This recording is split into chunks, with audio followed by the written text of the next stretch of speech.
40-year-old Mel first met her unlikely lover Mike 25 years ago when she was just 15 and he was 38. But romance was the furthest thing from either of their minds. Mel had just been in a serious motorbike accident and Mike was the surgeon sent to fix her. My first meeting with Mel, of course, was in some pretty awful circumstances. I was asked to come in to the hospital and see a teenager who'd been thrown off the back of a motorbike and who'd injured her back. And it was pretty clear, firstly, to the ambulance crew that there was something serious going on. And my staff in the hospital had twigged that her back injury was serious. So serious, in fact, that Mel had broken her back. And he came into the room and he said, you know, we've done the best that we can, but the fact is, you'll never walk again. I had no idea at all that many years later we would become so close and that we would eventually get married. And marry they did, but not before Mel had yet another serious road accident just 2 years later, when she was now 17.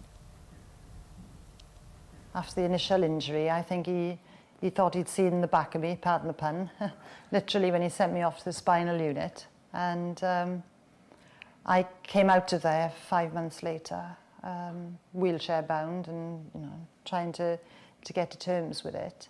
I went back to school, passed my driving test, got myself a car, was thrilled to bits.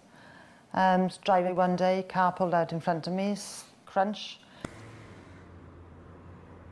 Mel had broken both her legs, her left ankle, and been thrown through the windscreen of her car. So she had yet another trip to hospital. And who do you think the surgeon on duty was? Yep, it was Mike.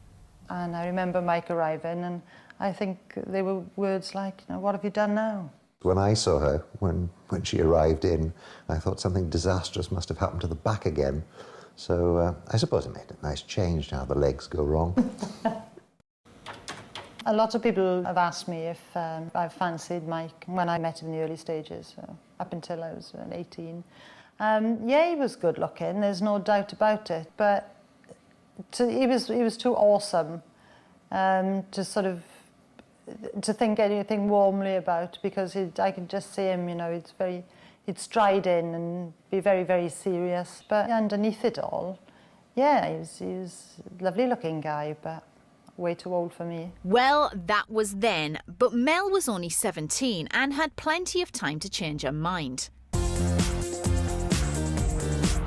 Earlier, we met 40-year-old Mel, who's quite possibly the unluckiest woman in Wales. I was 15 and I'd broken my back and told I'd never walk again. Then I'd broken my legs, and then I found out that I had a neurological disorder that could now make me quadriplegic. And then 10 years after that, I was told that I had breast cancer, a grade 5 tumour, and that my chances are pretty slim unless I went through the gruelling course of radiotherapy and chemotherapy. Hello there. Hi, it's Melanie Davis from Tree Trust. Mel's luck, however, turned in 2001 when her dashing surgeon Mike started working for the charity she set up to fund the building of a rehabilitation and exercise centre. I think over the years, the fact that Mel would be inclined to find a way around almost any difficulty has formed an enormous attraction, initially in the very rarefied atmosphere of a doctor-patient relationship. It's the sort of thing that engenders a huge amount of admiration. Mike's wife had tragically died a few months before, and the last thing on his mind was another relationship. But over the next 2 years, the doctor and his patient became closer and closer and closer. In the end, I just felt that he'd just grown part of me, strangely, and it was very, very peculiar that when he wasn't around, and that feeling struck me quite hard.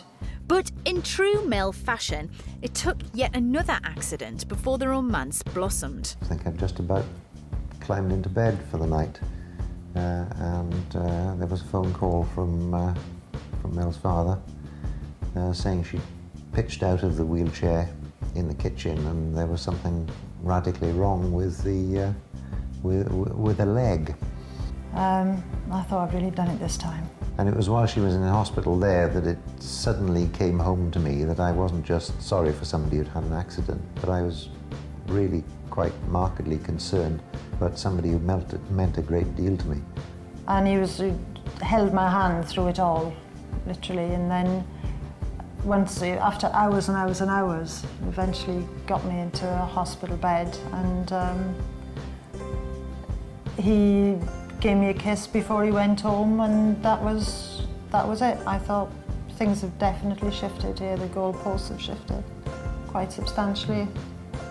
And then I thought nothing of it. Again, I sort of thought, no, maybe I'm imagining things. And then came back the following day and gave me another kiss, and I thought, well, that's all right. So after what you might call a patient wait, Mel finally got her man. And she wasted no time in hanging on to him. Mel and Mike first met in hospital in 1980, when Mel was a teenage patient and Mike was the dashing doctor. But it took 24 years before this doctor and patient could play doctor and nurses.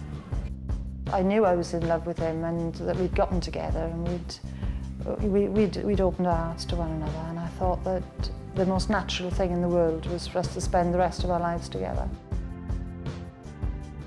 Mike and Mel finally got married in October 2004, and any worries about the 23-year age gap soon disappeared.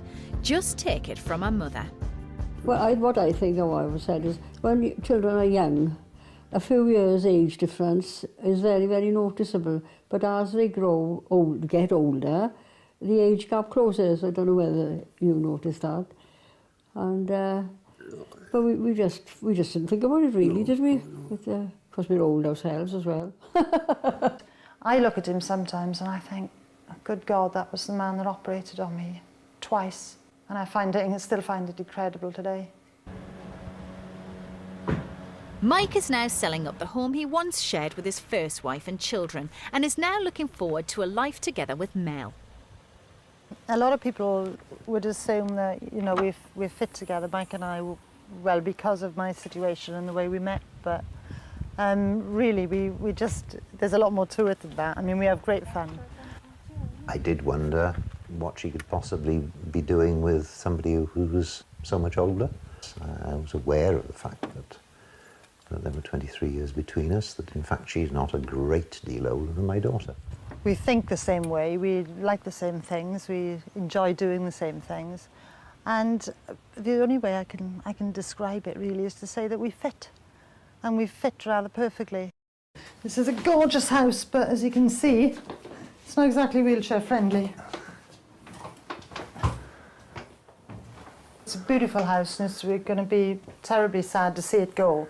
But the first thing that is obvious is the loo there, and there are 3 steps down into it. So that's not practical unless I take a flying leap.